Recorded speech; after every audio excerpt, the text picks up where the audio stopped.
नमस्कार। कहानी और कल्पना की दुनिया में आपका हार्दिक स्वागत है। आज मैं आपके लिए फणेश्वर नाथ रेणु की अमर कहानी पंचलाइट लेकर आई हूँ। ये कहानी आपको ग्रामीण भारत की सच्चाई और जीवन की छोटी छोटी खुशियों के बारे में बताएगी। तो आइए इस कहानी में मेरे साथ अंत तक बने रहिए।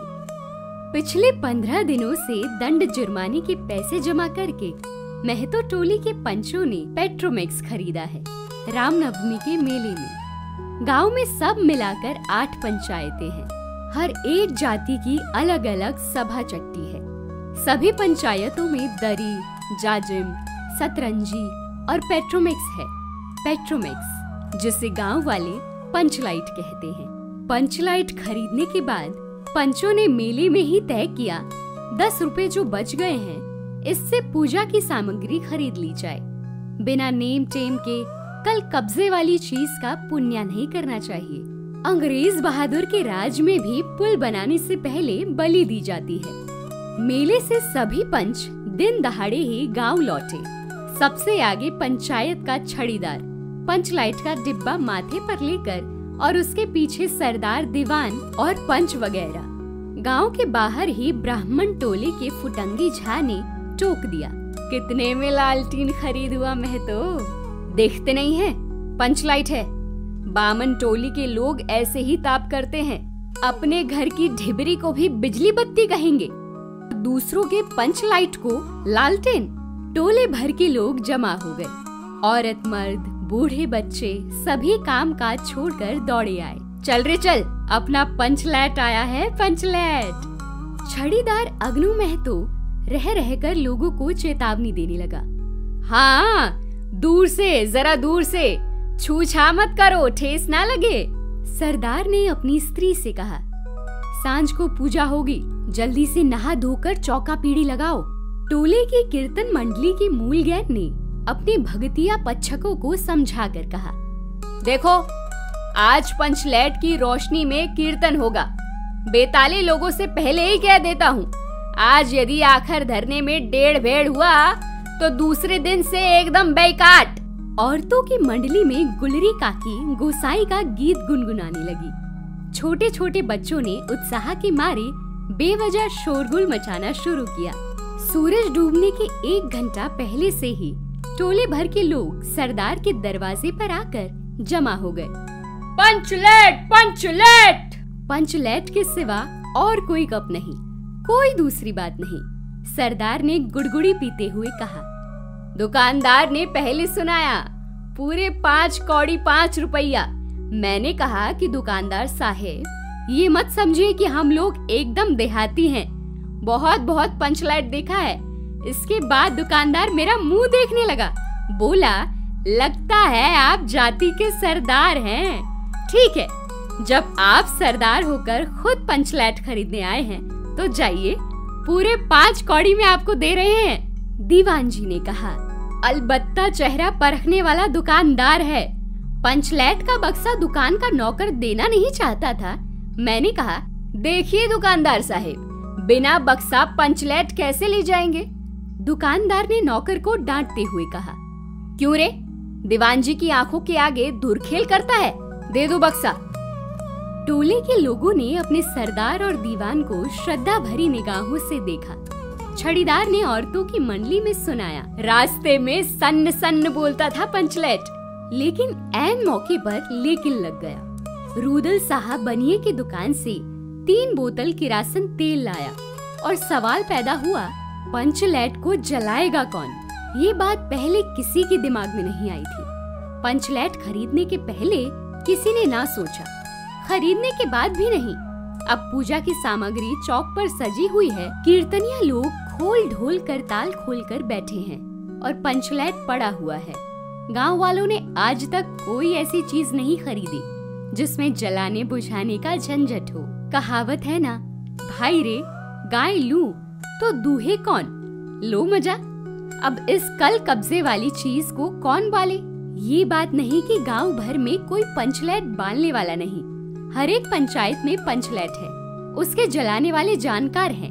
लेकिन सवाल है कि पहली बार नेम टेम करके शुभ लाभ करके दूसरे पंचायत के आदमी की मदद से पंचलैट जलेगा। इससे तो अच्छा पंचलैट पड़ा रहे।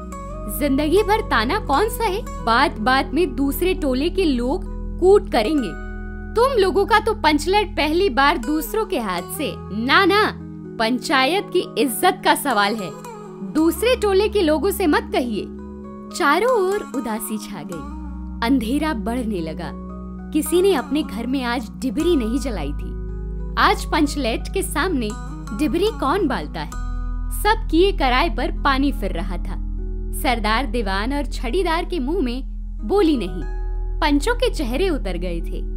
किसी ने दबी हुई आवाज में कहा, कल कब्जे वाली चीज का नखरा बहुत बड़ा होता है। एक नौजवान ने आकर सूचना दी, राजपूत टोली के लोग हंसते हंसते पागल हो रहे हैं। कहते हैं कान पकड़कर पंचलैट के सामने 5 बार उठो बैठो, तुरंत जलने लगेगा। पंचों ने सुनकर मन ही मन कहा, भगवान ने हंसने का मौका दिया है, हंसेंगे नहीं। एक बूढ़े ने आकर खबर दी, रूदल साहब बनिया भारी बतंगड़ आदमी है, कह रहा है पंचलैट का पप्पू जरा होशियार से देना। गुलरी काकी की बेटी मुनरी के मुंह में बार बार एक बात आकर मन में लौट जाती है। वो कैसे बोले? वो जानती है कि गोधन पंचलैट बालना जानता है, लेकिन गोधन का हुक्का पानी पंचायत से बंद है। मुनरी की माँ ने पंचायत से फरियाद की थी कि गोधन रोज उसकी बेटी को देखकर सलम सलम वाला सलीमा का गीत गाता है। हम तुमसे मोहब्बत करके सनम। पंचों की निगाह पर गोधन बहुत दिन से चढ़ा हुआ था। दूसरे गांव से आकर बसा है गोधन, और अब टोले के पंचों को पान सुपारी खाने के लिए भी कुछ नहीं दिया। परवाह ही नहीं करता है। बस पंचों को मौका मिला। 10 रुपया जुर्माना, ना देने से हुक्का पानी बंद। आज तक गोधन पंचायत से बाहर है। उससे कैसे कहा जाए? मुनरी उसका नाम कैसे ले? और उधर जाति का पानी उतर रहा है। मुनरी ने चालाकी से अपनी सहेली कनेली के कान में बात डाल दी। कनेली, कनेली। कनेली मुस्कुरा कर रह गई। गोधन तो बंद है। मुनरी बोली, तू कहे तो सरदार से, गोधन जानता है पंचलैट बालना। कनेली बोली, कौन? गोधन जानता है बालना? लेकिन सरदार ने दीवान की ओर देखा और दीवान ने पंचों की ओर। पंचों ने एक मत होकर हुक्का पानी बंद किया है। सलीमा का गीत गाकर आंख का इशारा मारने वाले गोधन से गांव भर के लोग नाराज थे। सरदार ने कहा, जाति की बंदिश क्या, जबकि जाति की इज्जत ही पानी में बही जा रही है। क्यों जी दीवान? दीवान ने कहा, ठीक है। पंचों ने भी एक स्वर में कहा, ठीक है, गोधन को खोल दिया जाए। सरदार ने छड़ीदार को भेजा। छड़ीदार वापस आकर बोला, गोधन आने को राजी नहीं हो रहा है। कहता है पंचों की क्या परतीत है, कोई कल कब्जा बिगड़ गया तो मुझे दंड जुर्माना भरना पड़ेगा। छड़ीदार ने रोनी सूरत बनाकर कहा, किसी तरह गोधन की राजी करवाइए, नहीं तो कल से गांव में मुंह दिखाना मुश्किल हो जाएगा। गुलरी काकी बोली, जरा मैं देखूं कह के। गुलरी काकी उठकर गोधन के झोपड़े की ओर गई और गोधन को मना लाई। सभी के चेहरे पर नई आशा की रोशनी चमकी। गोधन चुपचाप पंचलैट में तेल भरने लगा। सरदार की स्त्री ने पूजा की सामग्री के पास चक्कर काटती हुई बिल्ली को भगाया। कीर्तन मंडली का मुलगैन मूर्छल के बालों को संवारने लगा। गोधन ने पूछा, स्पिरिट कहाँ है?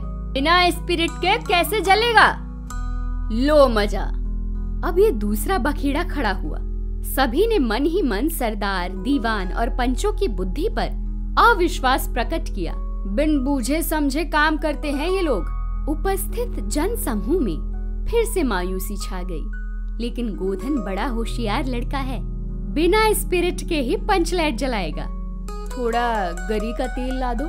मुनरी दौड़ कर गई और एक मलसी गरी का तेल ले आई।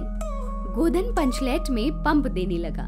पंचलैट की रेशमी थैली में धीरे धीरे रोशनी आने लगी। गोधन कभी मुंह से फूंकता, कभी पंचलैट की चाबी घुमाता। थोड़ी देर बाद पंचलैट के सनसनाहट की आवाज निकलने लगी और रोशनी बढ़ती गई। लोगों के दिल का मैल दूर हो गया। गोधन बड़ा काबिल लड़का है।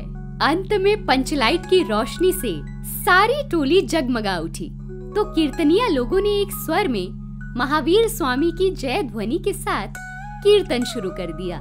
पंचलाइट की रोशनी में सभी के मुस्कुराते हुए चेहरे स्पष्ट हो गए। गोधन ने सबका दिल जीत लिया। मुनरी ने हसरत भरी निगाह से गोधन की ओर देखा। आंखें चार हुई और आंखों ही आंखों में बातें हुई। कहा, सुना माफ करना, मेरा क्या कसूर। सरदार ने गोधन को बहुत प्यार से पास बुलाकर कहा, तुमने जाति की इज्जत रखी है, तुम्हारा 7 खून माफ। खूब गाओ सलीमा का गाना अब। गुलरी काकी बोली, आज रात मेरे घर में खाना गोधन। गोधन ने फिर एक बार मुनरी की ओर देखा। मुनरी की पलकें झुक गईं। कीर्तनिया लोगों ने जय की ध्वनि के साथ कीर्तन समाप्त किया। पंचलाइट के प्रकाश में पेड़ पौधों का पत्ता पत्ता पुलकित हो रहा था। तो ये थी आज की कहानी। मैं आशा करती हूँ कि आपको ये कहानी पसंद आई होगी। अगर आपको ये कहानी पसंद आई है तो कृपया हमारे चैनल को सब्सक्राइब करें और बेल आइकन दबाना ना भूलें ताकि